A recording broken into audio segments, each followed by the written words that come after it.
Loh kula itu karena hidup dengan istri saya sama anak saya. Jadi yang ngurus anak saya sendiri. Jarang kula ngurus sadalem jarang. Ya, memang itu. Memang saya punya standar pakai kitab-kitab kados hikam. Saya ini merasa hidup di dunia itu sendiri. Sampeyan tak warai la Allah kana kotar. Imam yang ngarang hikam itu punya resep supaya kamu seneng terus. Liyakil lama tafrahu bihi, mesti yakil lama tahzanu bihi. Usahakan sedikit sekali apa yang bikin kamu seneng, maka akan sedikit sekali yang bikin kamu susah. Jadi misalnya kula nih, jadi kiai misalnya cari wong ya kula kiai wong alim, jelas nak ngalime ngalim, nak kiai rapati ya, nak ngalime jelas. Tapi nak kiai rapati, sampean kan kiai tapi ra ngalim. Nah kula nak darani wong alim malah muni ya jelas. Nak kiai rapati ya, kula rapati nurut tapi aturan masyarakat rapati napa. Nah sampean kiai tapi ora napa ngalim. Ya beda. Enggak, ini memang bedanya jauh. Ya mungkin lebih kiai sampean nih. Cara derdek-derdek donga meyakinkan sampean. Tapi cara artine donga piye paham kula. Lha boten iki nyata, sampe rasa tersinggung. Napa barang-barang napa? Nyata. Nah, kula sering ditakoki kiai-kiai masalah. Resepnya apa jenis? Konjinan rata susah, padahal kita rata wiridan atau muhayyisib. Resepnya ilmu itu gini kata hikam. Ulama yang kayak hikam tuh pernah ngarang kitab tuh saking syukurnya entah saking angkuhnya terserah ngomentari. Kamu harus yakin bahwa di sisa hidup Anda itu tidak akan maksiat lagi. Sehingga kalau kamu ditakdir maksiat, anggap saja akhiru maksiatin kudirat alika. Anggap itu yang Siapa yang menganggap mohal bahwa dia tidak akan dosa sampai mati, berarti menganggap Tuhan itu lemah. Karena cara berpikir kita kan bayangkan hidup itu 40 tahun lagi. Misalnya saya sekarang umur 40, bayangkan umur kadang 4 tahun meneh. Sampean misalnya umur selawe, bayangkan selawe tahun meneh. Sehingga menganggap dalam durasi ini selawe tahun kok orang maksiat kan mohal. Apalagi sampai sudah tahu maksiat itu bakat tempah. Ya maksiat ya kelas-kelasan, nak bikin pacaran. Nak wong iso omah yo nakal, nak sing setengah saleh ya berbau proposal ya sesuai kontaknya DPD. Itu kan urusan masing-masing. Ya itu kan urusan masing. Moe wakisabu ala wa, ngono ora ono sing roh moe wakisabu. Ala. Rombongan wali songo, mbok kangen wali songo, mbok golek selisih wawahu napa? Alam. Sing roh pangeran piyam. Mbok kangen wali, mbok golek selisih margin. Niku pokoke wawahu napa? Ya itu kan urusan jenengan mbek pangeran, mboten urusan kula. Tapi tetap saya sebagai ulama mengingatkan, niat itu ditoto. Begini, ulama dulu tuh ngitung hidup itu hanya 2 menit 2 detik. Sehingga dia ya gampang saja. Kayak imam, kayak kanjeng Nabi itu, ya Rasulullah kenapa tidak menyediakan makan untuk besok? Loh, saya itu tidak yakin kalau hidup saya sampai besok. Ya sudah begitu cara, ya sudah tenang saja. Kalau sampean kan bayangkan hidup 4 tahun lagi, 5 tahun lagi, sehingga arah mangan ya wedi tenan. Padahal bolak-balik zaman cilik arah mangan tetap wedi. Jadi cara berpikir Nabi itu begitu. Begitu juga cara pikir sahabat, cara pikir ulama-ulama yang waras itu begitu.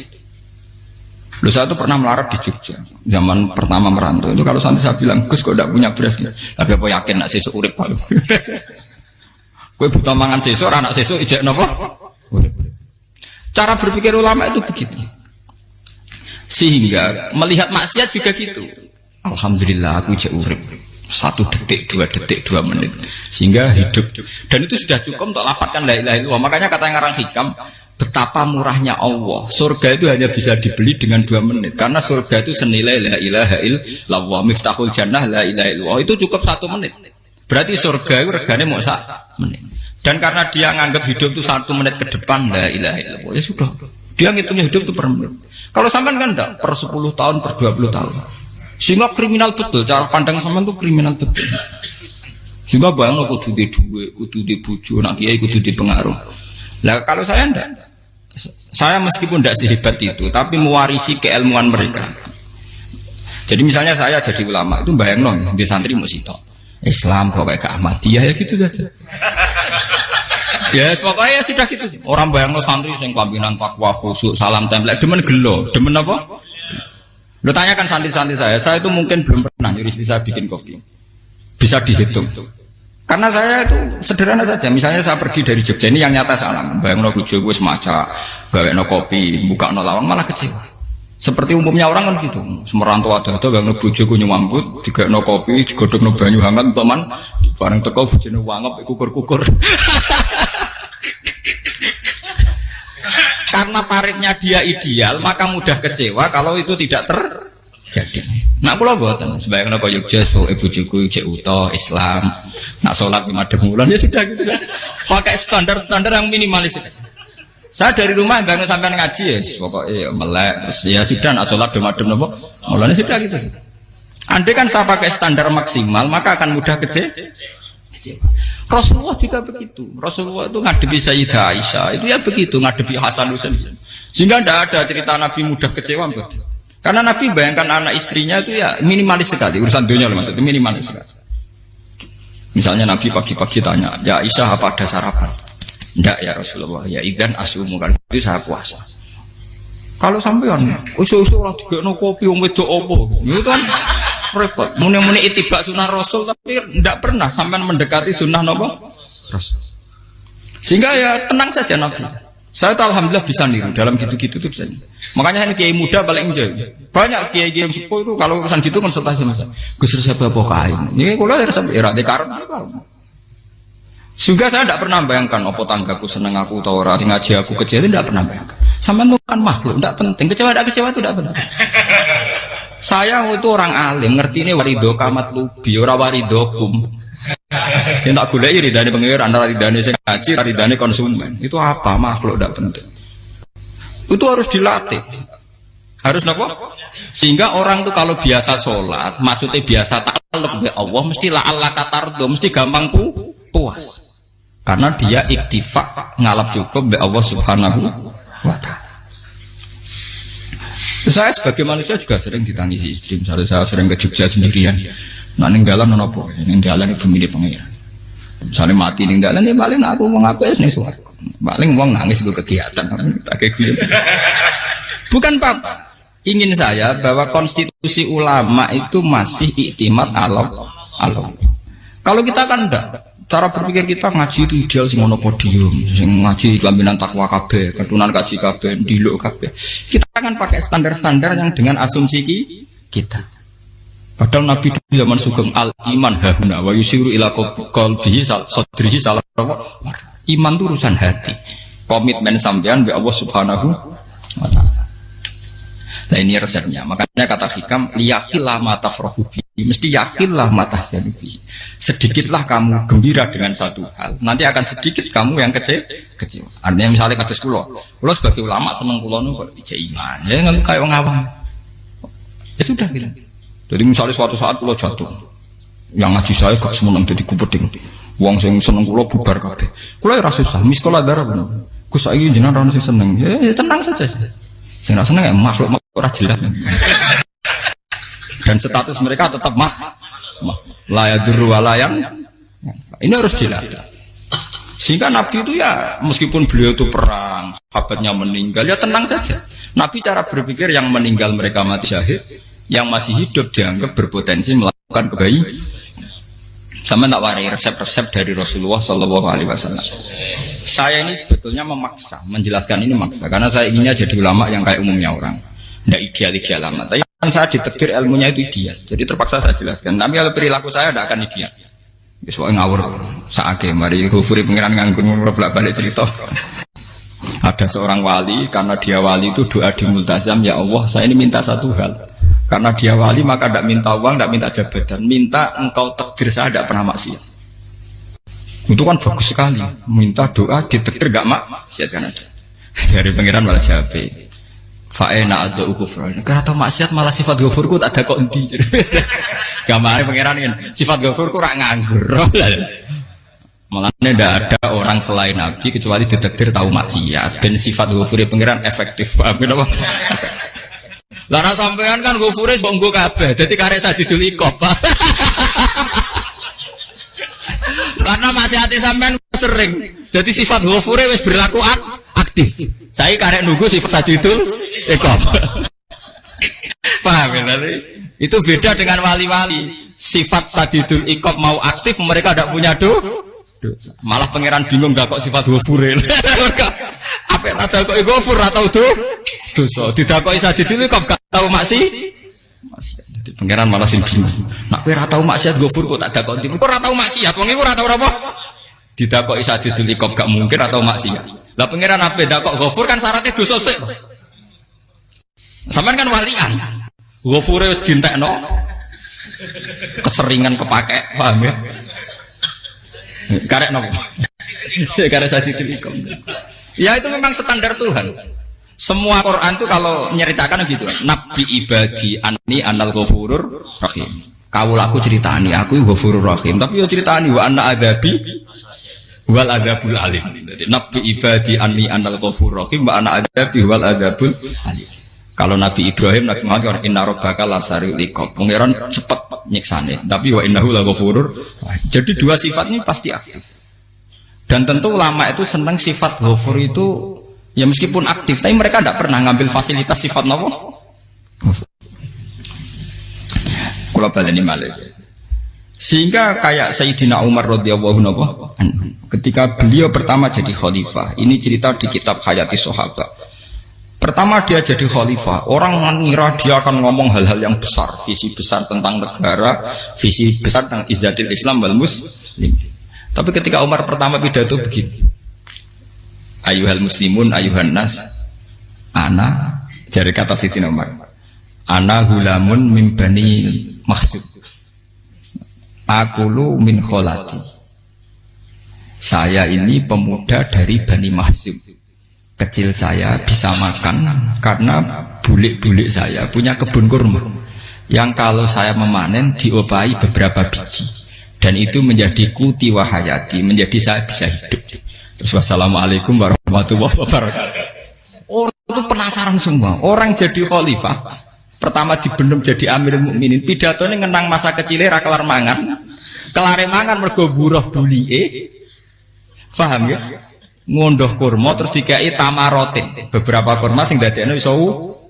Dan itu saya pakai sampai ketemu Allah Subhanahu wa taala saya pakai. Misalnya sekarang saya mulya, misalnya kalau dibilang mulya ya ana sing nyucup, ana sing husnudzon, ana sing hormat, macam-macam sawangane. Itu bodoh sekali kalau saya menikmati itu, bodoh sekali. Paling banter nikmati dicucup dihormati itu apa? Tapi kalau nikmatnya bisa makan saat itu tuh nyawa.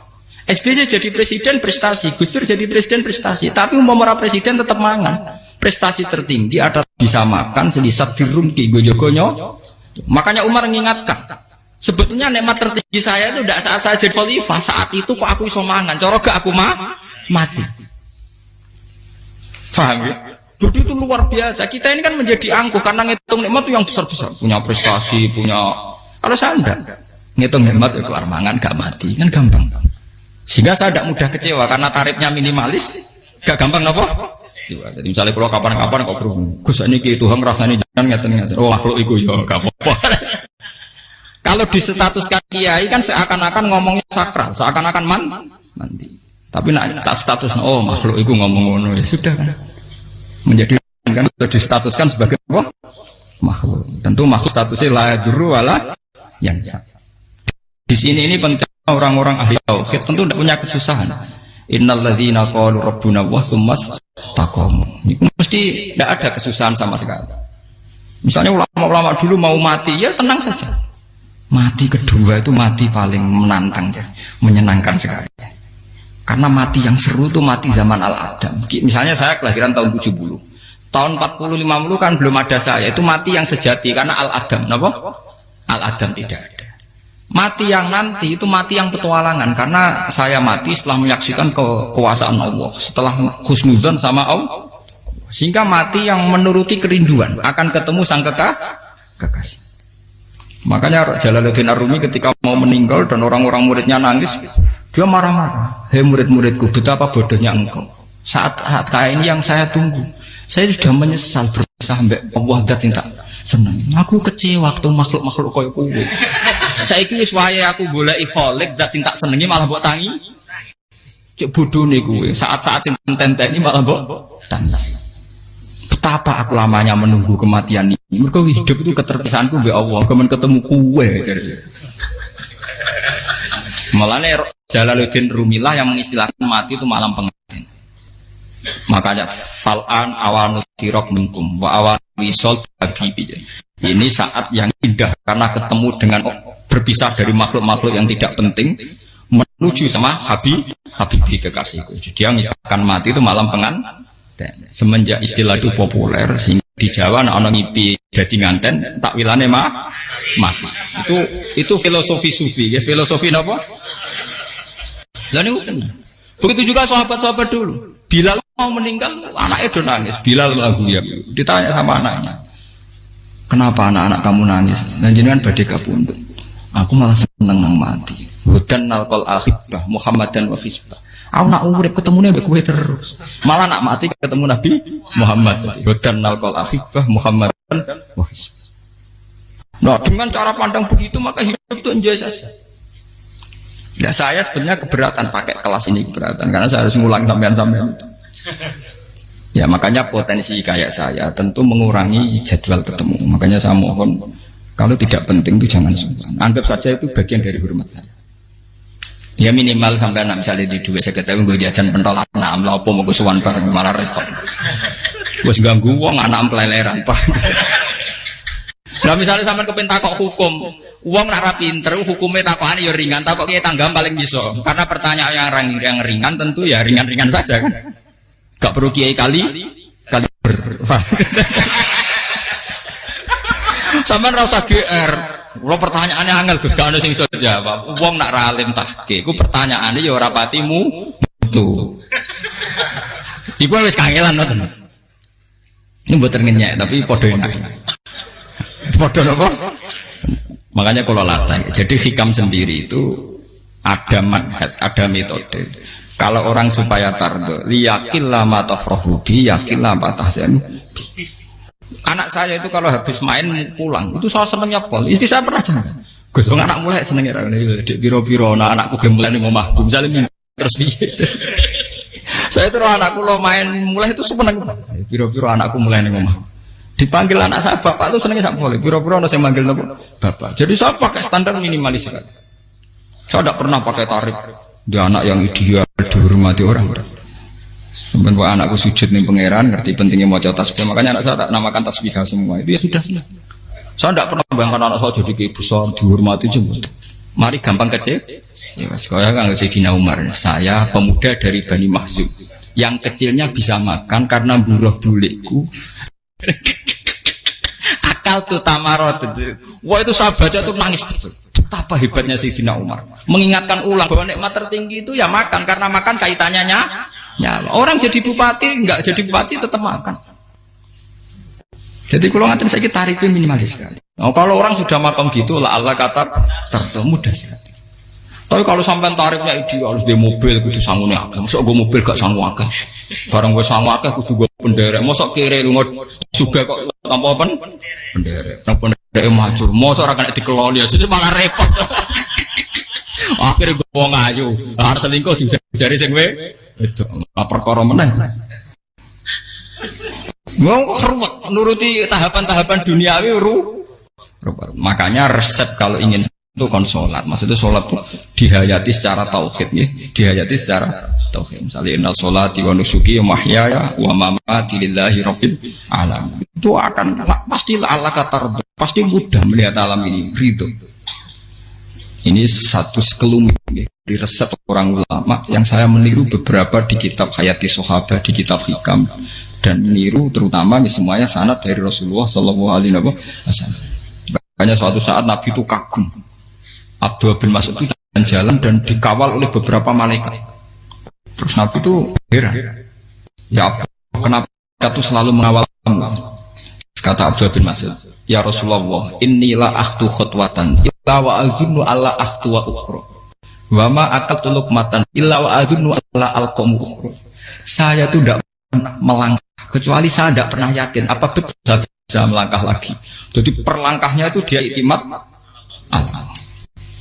Dan saya tidak pernah mengunyah satu kunyahan kecuali saya tidak yakin apa betul saya bisa mengunyah lagi.